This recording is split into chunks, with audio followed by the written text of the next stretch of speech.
Hello everyone, I'm here with Mothra the Data Science Bunny in this ever-growing video series about the representation of poor in the media. In this video, the focus will be on Season 7 episode from The Simpsons, Scenes from a Class Struggle in Springfield, written by Jennifer Crittenton and aired February 1996. To summarize, TV breaks, family doesn't join country club after all. There are bound to be good and bad episodes when a show has been on the air over 30 seasons. I recognize that this is a TV show more focused on comedy rather than being informative, and I might be overanalyzing this, but this is one of my top 5 episodes. I watched the episode with and without commentary, and the commentary was disappointing. Most of it was spent discussing techniques in animating horses, and a few other things here and there. Their assumption is that this episode resonated with so many women because it's about the need to fit in, but their tone came off a little condescending. Also, Matt Groening straight up admits they basically neglected Marge and didn't give her any friends. I personally think they neglected her character because they didn't see her potential, didn't want to, and flat out didn't care. Well, Simpsons staff, maybe this video can provide some insight. I'm guessing that living comfortable can blind people from the reality that many of us have to deal with, and by pigeonholing Marge into the typical, quote, mom role, they missed an opportunity to try and do something different than the sitcoms at that time. As a viewer, my interest isn't the technical aspects of animation. I don't go back and rewatch episodes because of the fluidity of character movement. Look, I can appreciate the effort and practice that goes into being an animator, but it's not my interest. I mean, seriously, they went back to discussing animating horses 3 times in the commentary, but had minimal feedback on the plot and Marge. The staff discussed that episodes are made to have a stronger connection emotionally in order to enjoy the show and therefore the jokes. Maybe if half the effort that was put into Mother Simpson was put into making stories for Marge, I'd believe that. One of my theories is that the staff at that time had this assumption of what it's like to be a stay-at-home parent. A household that can live on the income of one parent has been uncommon for a while. According to the Bureau of Labor Statistics in April 2021, 59.8% of families with children under 18 had both parents working, and this does include same-sex couples. If we look at the catalyst, in 2016, the father being the sole breadwinner of the house only made up 27% of families, and 46% had both parents working. But this episode aired in 1996, right? Like 25 years ago. Well, if we look at data from the Census Bureau all the way back to 1976, 56.3% of mothers that were married had employment. So even in 1996, this picture of a male head of household being the sole breadwinner wasn't overwhelmingly common. Shows like Raising Hope, Roseanne, and Malcolm in the Middle have more realistic depictions of working moms and consequentially more depth to their characters. At the beginning of the episode, we see the Simpsons huddled together around the TV watching until Grandpa wants to change the channel, but then ends up breaking it. This was the era of analog TV still, and the switch to digital didn't start until about the mid-2000s, so the knobs on the TV aren't totally out of place and speak to the type of appliances the family has. There will be a later video on how those in poverty hold on to and fix appliances, so we'll put a pin in that for now. After dropping Grandpa off at the nursing home, the family gets excited about the prospect of a new TV, with Bart suggesting the sharper image and Lisa suggesting one assembled by Hopi Indians. Being the person that usually has to be responsible and reel the family in, we can't afford to shop at any store that has a philosophy. We just need a TV. We're going to go to the outlet mall in Ogdenville. This is something my family was familiar with growing up. Dad would be rash and go by his emotions, whether positive or negative, and Mom had to bring us back to reality. She wasn't being a downer, she was being pragmatic. Marge acts as a buffer that keeps situations from getting worse. For our family, the TV was cheap entertainment, and since we couldn't afford going to the movies or anything like that, replacing the TV is pretty significant. You can argue that the TV isn't a necessity, but if you don't have a lot of money, TV is a cheap form of entertainment. I'd also like to point out that dial-up was in its beginning stages in the late 90s, so internet was not great. For background on vehicles and living far from a lot of things, check out the video in this length. Before it's mentioned in the comments, I am working on a video looking at entertainment and devices with growing up poor, considering that cell phones, tablets, and laptops weren't as common as they are now. I admit I may not have fully thought through how much work this video series would entail, but here we are. If you want to see more and help support this effort, like, subscribe, and ring the bell. We return to the episode and see them driving to Ogdenville for a TV in their price range. For those of us that live in more remote areas, if we need a new appliance, there's a good chance we'll need to go to an outlet, warehouse, overstock store, flea market, auction, or private seller. This takes time, money, and effort. It's not a simple task. Also, Craigslist didn't start until the mid-90s, which is a whole other issue. The road to get to Ogdenville Mall is based on the journey to Barstow, according to the commentary. If we add up the miles from the signs together, it's over 400, or roughly about 6 to 7 hours of driving, I'm guessing. While it is set up for comedic effect, it's not incredibly far off. That last leg of the trip with the divots in the road from other cars driving over unpaved ground is something many of us in the Midwest are familiar with. The Simpsons reach the outlet mall. The floor is brown and doesn't look super inviting or clean. A complete contrast from when they drive up to the country club later in this episode. The brands are clearly knockoffs with Magnet Box, Panasonic, and Sorny. The salesman points out a Carnivale, another knockoff brand, but like a better quality knockoff. Homer agrees to buy the TV and says, "You wrap it up, I'll start bringing in the pennies," which further indicates what the cost might be if he can pay it with pennies. According to Lifehacker, a pound of dimes is about $20 and pennies are slightly larger, so I'm guessing that a pound of pennies is probably less than $20. They don't show the container or containers that Homer brings in, so I can't really gauge the cost. Before digging into the store, I want to point out another item. I'm unsure if the design of the Chanel suit Marge buys was intended to feel like a previous fashion season or not. It's pink with a black border and feels different in comparison to the women at the country club who have more earth tones and less defined borders. Before thrifting and popping tags was trendy, the rest of us lived with the fact that our brand name was clearance. Sometimes stores have inventory they can't sell, so the price drops until it's low enough to entice a thrifty spender. Or for whatever reason, a particular color, style, or size might not sell. There's also the chance of irregular merchandise with something as small as the wrong color of thread or as big as a missing sleeve. You know, something from Wish.com. In these instances, the merchandise might be shipped off to an outlet store like Ogdenville. This episode was accurate in that there are pieces of clothing on the ground and the colors for the outfits on the racks are not sorted. The bra barrel in the front of the store is funny, but also something I've seen a lot. Being a woman that needs larger size bras, it's not uncommon to pay $60 or more for one. And no, Victoria's Secret does not carry my size. I'm very familiar with the old ladies section of department stores that have all shades of beige and sketchy lace being thrown haphazardly into a container. Lisa and Marge start going through the racks with some disdain, but still looking because you don't know if you will find that gem. Cletus holds up a bejeweled crop top that says "Classy Lady," thinking it would work for Brandine. Brandine explains that she has to wear the uniform that is assigned to her at Dairy Queen. For me, this was reminiscent of the brand Juicy Couture. In 1997, Juicy Couture was released and celebrities such as Britney Spears or Paris Hilton wore them. It was seen as higher-end fashion, but slowly the velour tracksuits started to lose that designer appeal. As it was starting to be imitated by knockoffs and other brands, similar fashions were seen in stores like Walmart and Kmart. Suddenly it was seen as trashy or trailer parky. I'm sure that didn't coincide with the fact that more poor people were wearing this style. But in researching this, apparently one of the Kardashians is starting to bring it back, so who knows. Still, there are those rare finds, and in this case, they find the Chanel suit for $90.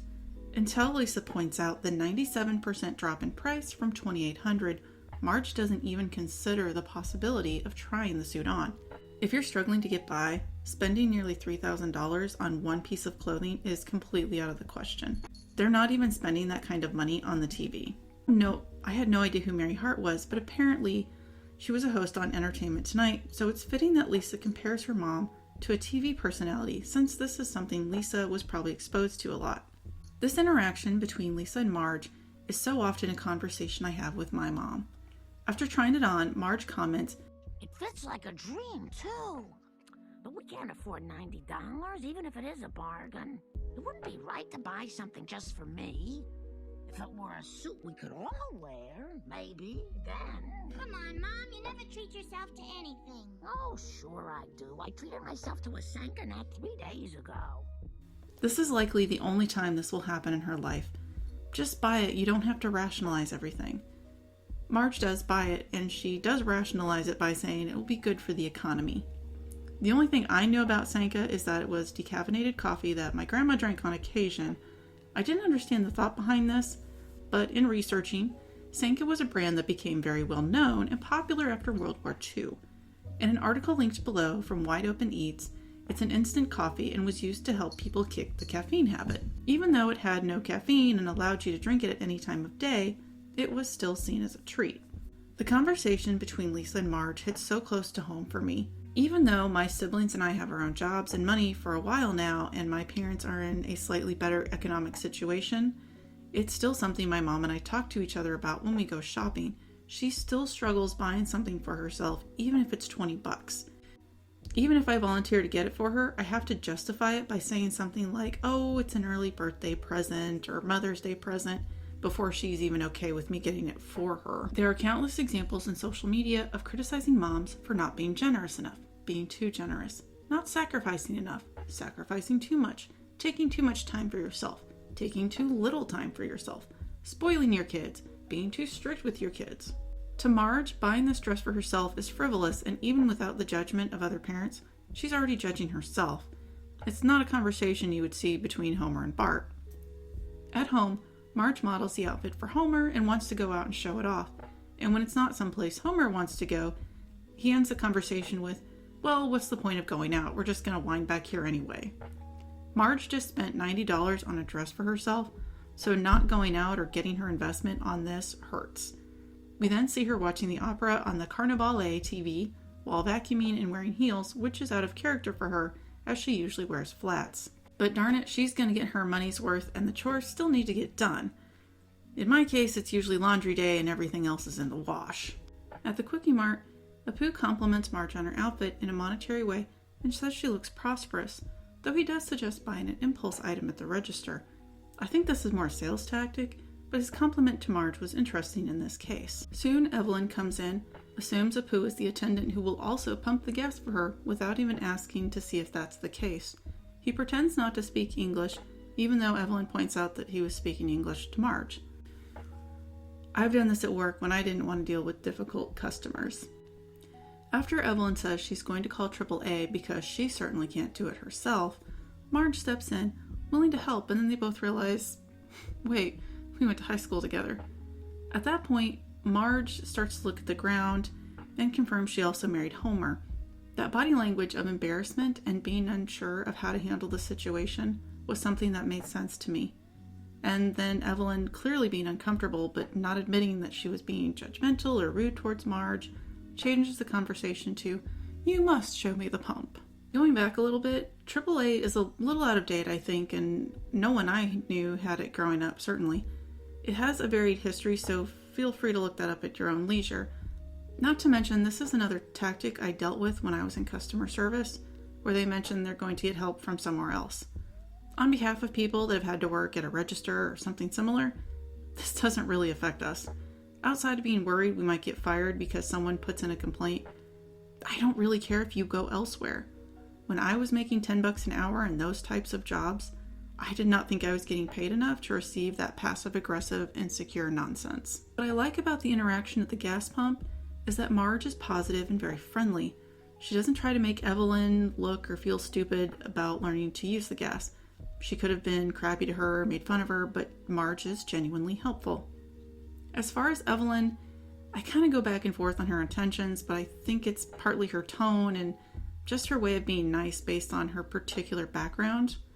I do want to point out, even though Marge is being helpful, she is still the one doing the work while Evelyn watches. In my experience, I learned the best response is, I will walk you through it. That way, I'm not doing it for them, but I can still help. I've fallen into that trap too many times where you volunteer once and it becomes a permanent part of your job. Automotive skills and fashion sense. Well, you've come a long way from the girl I knew nothing about in high school. We ran with different crowds. You had your debutante balls and skinny dipping. And I had my home shoe repair course. I don't know if the writers were familiar with the petty, passive-aggressive way women sometimes talk to each other, but I think they kind of got it here.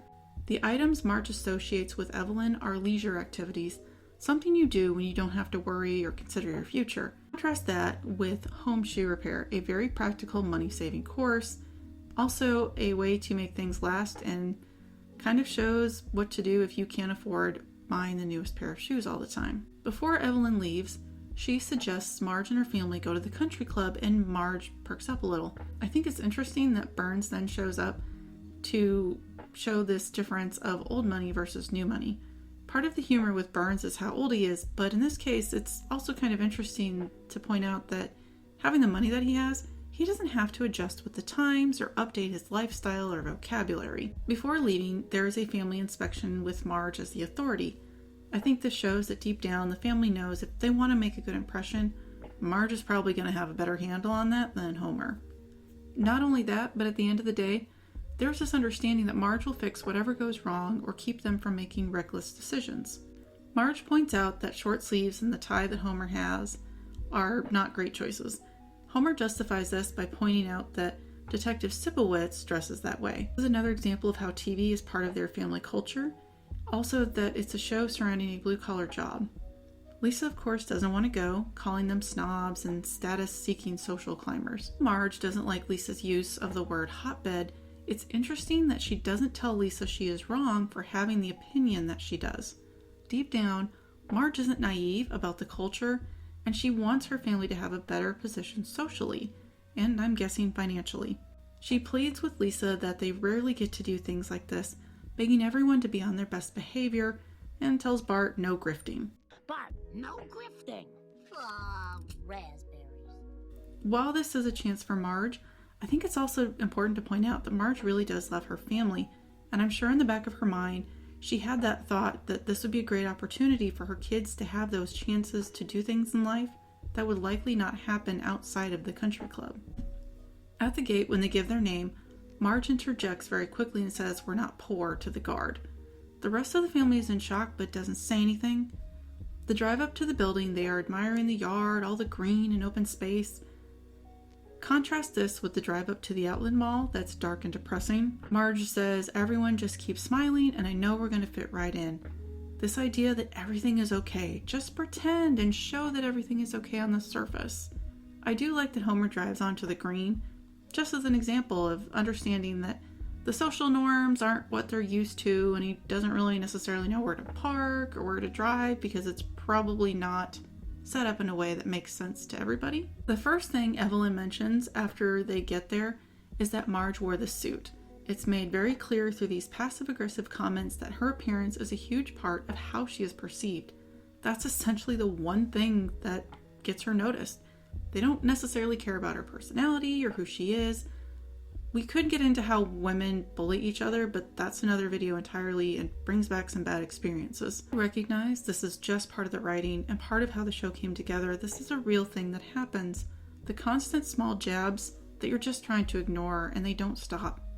Then when you finally respond, you're gaslighted and being told you're being too sensitive. Bullying in and of itself could be a 10-part series, but right now I want to focus on this episode. Evelyn introduces everyone, and their names are pronounced in these really weird, obscure ways. I did think it was interesting that while Marge's outfit changed for this episode, her hairstyle did not. The beehive would have been considered a, quote, past hairstyle, and there's often criticism that styles or hair from the rich trickle down into the poor, much like how Juicy Couture made its way into the lower economic zones. And thank goodness the Rachel hairstyle pretty much stayed with the 90s because my hair certainly won't do that. Marge gives kind of a typical professional sort of greeting and is met with sort of this snide comment that you only get to make one first impression. Marge is clearly uncomfortable and tries to recover by talking about a funny apron she saw, but Evelyn kind of interrupts, kind of helping, but also sort of bringing this undertone that Marge's story isn't necessarily going to fit in, and says that her family doesn't have to stay in the alcove. Evelyn rides that fine line between being helpful but also snide. She says, "Come on kids, let's get in the car until your mother's done fitting in." Instead of exploring, they literally just go back to the car, almost as if they accept from the very beginning that they're probably not going to fit in, and they don't even really want to try. But Marge does want to try and fit in, and they don't want to ruin that for her. This is also something that is shown in the film Parasite, when the family comments that the daughter is the one that fits best into the rich part of society. Patricia starts talking about buying everything mail order instead of yelling at clerks and, quote, wasting time. I think it would be funnier if we start using the name Patricia instead of Karen, but it is what it is. Evelyn won't eat anything that isn't shipped overnight from Vermont or Washington State. Even if we assume that they're in the middle of the United States somewhere, that's a huge expense. Marge interjects that she gets food through the mail in a different way and talks about how it's satisfying to cook your own meal for the family, and everyone is clearly kind of annoyed or bored as she talks. I get food through the mail, but in a different way. Every month, good housekeeping arrives in my mailbox bursting with recipes. Sometimes the most satisfying meal is the one you cook yourself. It then goes back to Patricia, who then regales the group with a story about her and her husband microwaved their own soup, leaving a mess for Iris that she was, quote, happy to clean up. If they microwaved their own soup and the can was metal, I can only imagine that the microwave exploded. Marge appears to be happy because she was able to be part of the conversation and was not completely ignored. I'm actually going to stop the video here because I have a lot more to say about the rest of the episode, and I'm not sure if it's going to be 2 or 3 parts. Until then, like, subscribe, visit Patreon, and click on the bell to get notifications for when the next video comes out. Until next time.